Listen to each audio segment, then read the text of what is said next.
Buenos días a todos. Reciban de antemano una calurosa bienvenida, en especial los que vienen de fuera de la facultad. Saludo en nombre de la facultad al señor arzobispo de Oviedo, don Jesús Sanz, a don José Luis Retana, obispo de Salamanca y Ciudad Rodrigo, gran canciller de esta universidad, a los directores y profesores de los centros vinculados que habéis querido acompañarnos, a los alumnos de aquí y de allá, de nuestras aulas y de algunos centros e institutos de ciencias religiosas, Oviedo, Santander, Astorga, León, que habéis, alguno de otros centros del Creta, ha venido alguno también, que habéis cambiado por 2 días el rincón desde el que aprender a pensar teológicamente. Y a los que sin pertenecer a la red ZUPSA de teología, os habéis animado a ojear el programa de esta nueva edición, a acompañarnos. A todos, bienvenidos. Miremos por un momento a un lado y a otro. Reconozcamos que no somos iguales. Sintamos la diferencia que incluso en la manera de vestir, de caminar, de saludarnos, habita este aula magna. Y veamos cómo todos miramos en la misma dirección aquí y ahora. Tomemos conciencia de que hemos sido convocados para pensar juntos lo que pensamos por separado y de manera diferenciada por nuestro carácter, por nuestra historia, por nuestra posición teológica o por nuestra perspectiva.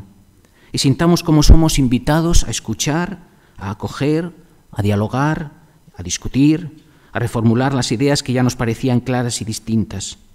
Y digamos, también aquí aletea el espíritu que sobrevuela el caos y el orden, el caos de lo diverso y enfrentado moviéndolo hacia la armonía, y el orden de lo ya dado moviéndolo hacia una ductilidad que le haga coger aquello con lo que no había contado y estaba ahí, desconocido, olvidado, marginado. ¿No es esto lo propio del Espíritu de Cristo, que quiere acoger en su mismo cuerpo a filisteos, tirios, etíopes y a tantos otros, hasta que por fin podamos afirmar definitivamente, uno por uno, todos han nacido en ti, Cristo? ¿Acaso no es esta nuestra misión? ¿Acaso no es esta la misión de la Iglesia cuando acoge lo diverso en su interior?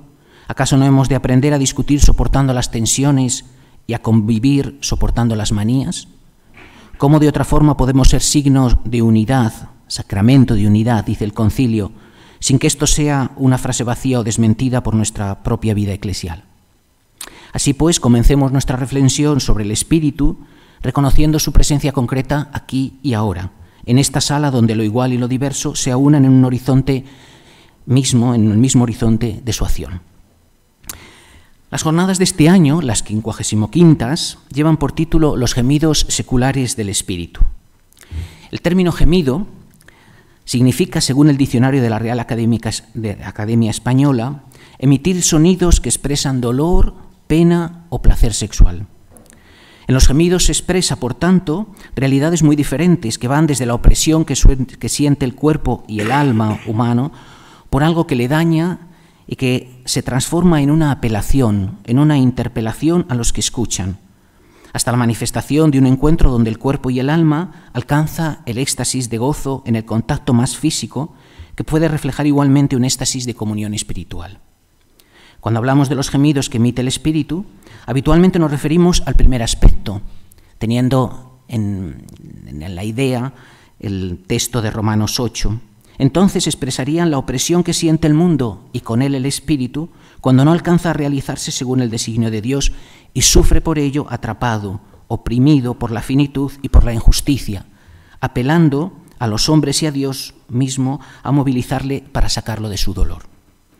Por otro lado, nada nos impide utilizar la otra acepción, ya que de cuando en cuando el mundo apunta a formas de plenitud, limitadas, pasajeras, pero verdaderas, donde el gozo de la existencia es compartido por el Espíritu, ya que es a este gozo al que el Espíritu quiere conducir a la realidad entera. El mismo Jesucristo se estremece de gozo en el Espíritu porque su revelación llega a los pobres y pequeños, recuerda en Evangelii Gaudium el Papa Francisco, citando el Evangelio. San Pablo reúne estas dos dimensiones cuando habla de que el reino de Dios es justicia, paz y gozo en el Espíritu Santo, Romanos 14, 17. Así pues, el Espíritu parece gemir mientras se une y moviliza los anhelos de justicia y a la vez cuando se complace con gozo en los espacios de paz y comunión. Y de esto hablaremos, centrándonos en la forma secular de su actuación, porque hay otra, la forma religiosa, más reconocida entre nosotros. Es la que se realiza en la Iglesia configurándola, la que Él realiza en la Iglesia configurándola como cuerpo de Cristo, donde el designio de Dios gime con los dolores de su redención en marcha y goza en su banquete de bodas con la humanidad. La Iglesia, movida por el Espíritu, está llamada así a significar sacramentalmente los trabajos de Cristo en la incorporación del mundo a sí mismo. Sin embargo, demasiadas veces la Iglesia se ensimisma, como si pudiera abarcar y reducir así a sus obras, a su espacio, el misterio de la salvación, en vez de sacramentalizarlo, que es su misión. Así pues, cuando el concilio afirma en Gaudium et Spes los gozos y las esperanzas, las tristezas y las angustias de los hombres de nuestro tiempo, sobre todo de los pobres y de cuantos sufren, son a la vez gozos y esperanzas, tristezas y angustias de los discípulos de Cristo, ¿a uno le viene a la idea de la palabra el decir, pues claro, ¿cuál iban a ser si no? Y uno se pregunta además, ¿dónde estábamos o dónde estamos para que una afirmación como esta resulte tan relevante o haya resultado tan significativa?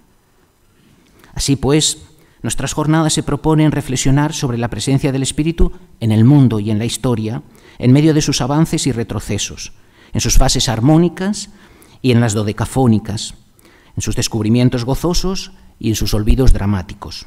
Esto es, el Espíritu en medio de la ambigüedad del mundo, y no el Espíritu en la claridad de su manifestación sacramental en los signos eclesiales.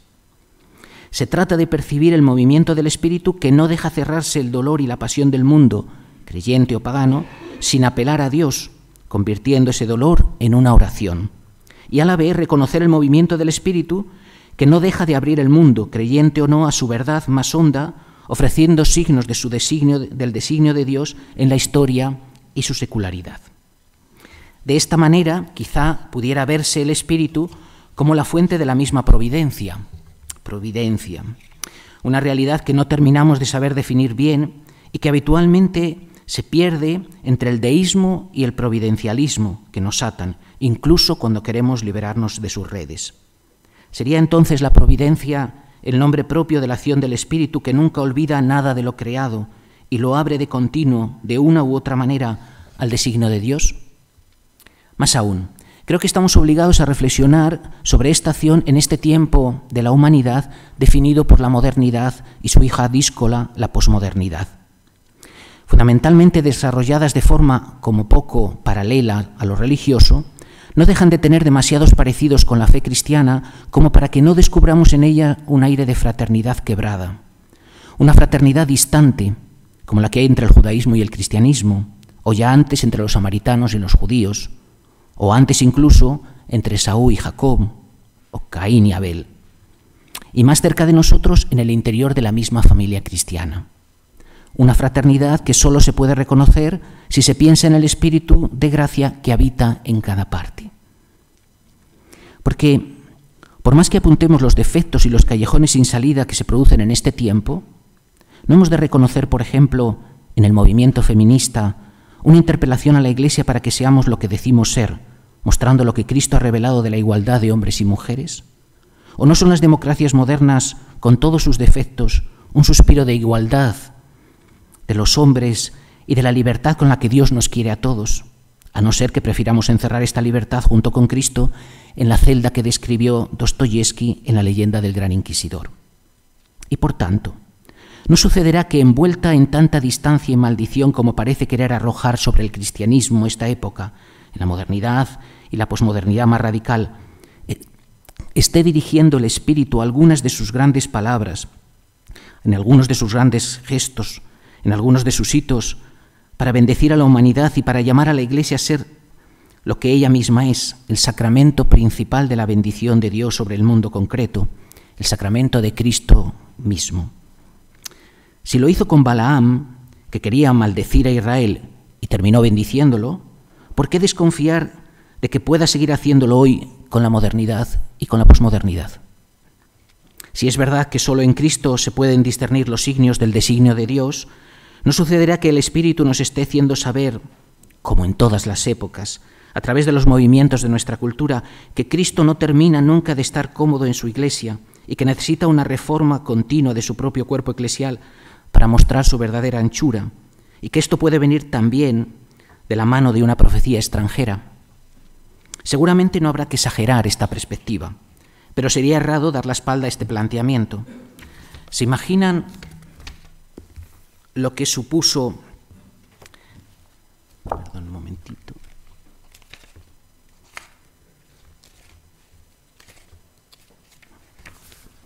Porque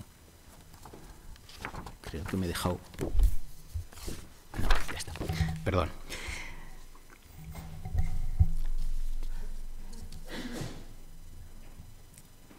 ¿Se imaginan lo que supuso la lectura del relato de la creación de Génesis 1, cuando los oyentes vieron su fe configurada en formas culturales de los que les habían oprimido? Pero el Espíritu hace ascos a pocas cosas y sabe reunir todo para gloria de Dios. En el contexto de estas preguntas y de otras muchas que quizá habiten nuestra inteligencia y nuestros corazones, paso a presentar el itinerario de nuestra reflexión. En primer lugar, escucharemos una ponencia marco de don Jesús Sanz, como cogiendo la afirmación del Jesús juánico, mayores cosas has de ver, nos presentará una historia de salvación aún abierta a las riquezas que el misterio de Cristo ya ha dado, ha de ofrecer al mundo hasta llevarlo a participar en su propio pléroma. Es aquí, en este entretiempo entre el designio de Dios para la creación y su consumación, realizada prolépticamente en Cristo y ofrecido como meta para todos, donde la reflexión se situará la acción del Espíritu como suscitador de signos carismáticos, interpelantes y alentadores. A continuación, escucharemos dos ponencias que recogen la forma y la acción del Espíritu, tal y como se expresa en la Escritura y en las últimas afirmaciones del Magisterio sobre su acción. Doña Estela Aldave, del Centro Regional de Estudios Teológicos de Aragón, nos introducirá en la amplitud de perspectivas en las que la Escritura percibe la acción del Espíritu, siempre vivificadora, siempre sorprendente. Por su parte, el profesor don Gonzalo Tejerina, de nuestra facultad, se fijará en la reflexión magisterial sobre los signos de los tiempos y las consecuencias teológico-pastorales que esto puede implicar.